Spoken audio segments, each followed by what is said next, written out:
ਇਹ ਝੀਲ ਤੇ ਕੀ ਹੈ? ਇਸ ਝੀਲ ਦੇ ਪਰਲੇ ਪਾਸੇ ਫਰਾਂਸ ਨੇ, ਉਰਲੇ ਪਾਸੇ ਜਰਮਨ ਹੈ। ਸਿਰਫ ਇਹ ਝੀਲ ਦਾ ਫਾਸਲਾ ਵਿੱਚ ਪਰਾਂ ਫਰਾਂਸ ਆ ਜਾਂਦਾ, ਉਰਾਂ ਆ ਜਾਂਦਾ ਜਰਮਨ। ਸਿਰਫ ਇਸ ਝੀਲ ਦਾ ਫਾਸਲਾ ਹੈ ਬਸ।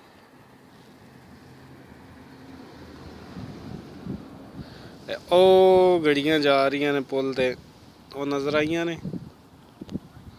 ਕਲੋਜ਼ ਕਰਨਾ ਮੈਂ।